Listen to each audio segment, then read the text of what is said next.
Welcome to ASMR Bedtime Stories. Thank you so much for joining me. This audio series will feature various Aesop's fables, some that you may be familiar with, and most likely some you have never heard before. Now, let's get started with Aesop's Fables. Aesop's Fables, a new translation by V.S. Vernon Jones. The Shepherd's Boy and the Wolf. A shepherd's boy was tending his flock near a village and thought it would be great fun to hoax the villagers by pretending that a wolf was attacking the sheep. So he shouted out, "Wolf, wolf!" And when the people came running up, he laughed at them for their pains. He did this more than once, and every time the villagers found they had been hoaxed, for there was no wolf at all. At last, a wolf really did come, and the boy cried, "Wolf, wolf!" as loud as he could. But the people were so used to hearing him call that they took no notice of his cries for help. And so the wolf had it all his own way and killed off sheep after sheep at his leisure. You cannot believe a liar even when he tells the truth. The Fox and the Goat. A fox fell into a well and was unable to get out again. By and by, a thirsty goat came by, and seeing the fox in the well, asked him if the water was good. "Good," said the fox. "It's the best water I have ever tasted in all my life. Come down and try it for yourself." The goat thought of nothing but the prospect of quenching his thirst and jumped in at once.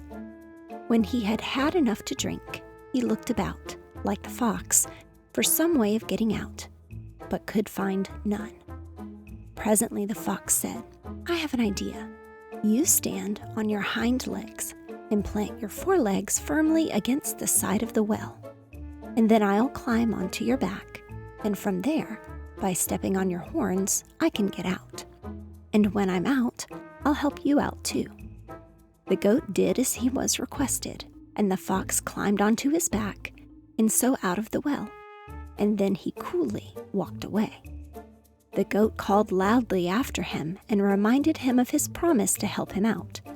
But the fox merely turned and said, "If you had as much sense in your head as you have hair in your beard, you wouldn't have gotten to the well without making certain that you could get out again. Look before you leap." The Blind Man and the Cub. There was once a blind man who had so fine a sense of touch that when any animal was put into his hands, he could tell what it was merely by the feel of it. One day, the cub of a wolf was put into his hands, and he was asked what it was. He felt it for some time, and then said, "Indeed, I am not sure whether it is a wolf's cub or a fox's, but this I know. It would never do to trust it in a sheepfold." Evil tendencies are clearly shown. The Apes and the Two Travelers. Two men were traveling together, one of whom never spoke the truth, whereas the other never told a lie, and they came in course of their travels to the land of apes.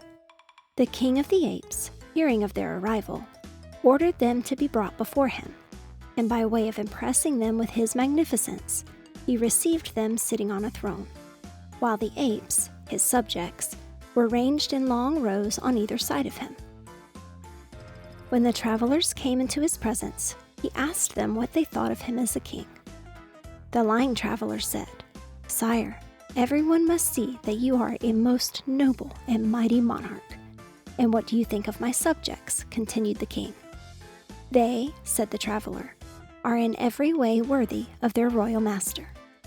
The ape was so delighted with his answer that he gave him a very handsome present.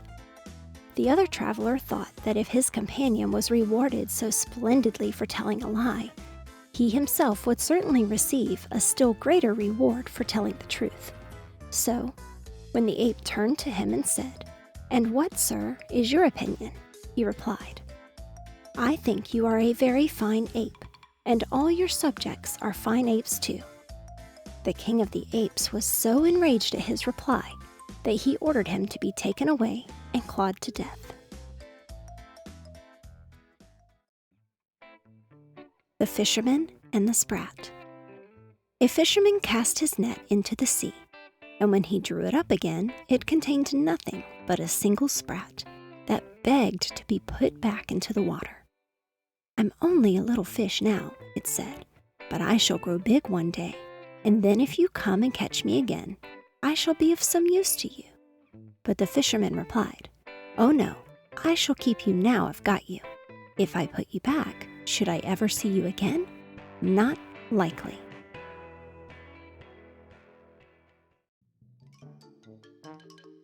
The Boasting Traveler.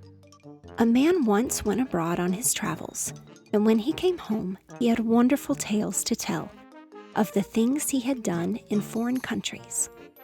Among other things, he said he had taken part in a jumping match at Rhodes and had done a wonderful jump which no one could beat. "Just go to Rhodes and ask them," he said. "Everyone will tell you it's true." But one of those who were listening said, "If you can jump as well as all that, we needn't go to Rhodes to prove it. Let's just imagine this is Rhodes for a minute. And now, jump." Deeds, not words. The Crab and his Mother. An old crab said to her son, "Why do you walk sideways like that, my son? You ought to walk straight." The young crab replied, "Show me how, dear mother, and I'll follow your example." The old crab tried, but tried in vain, and then saw how foolish she had been to find fault with her child. Example is better than precept.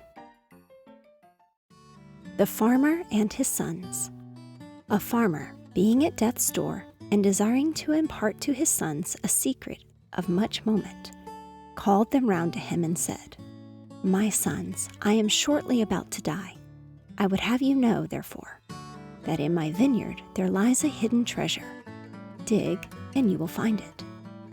As soon as their father was dead, the sons took spade and fork and turned up the soil of the vineyard over and over again, in search for their treasure, which they supposed to lie buried there.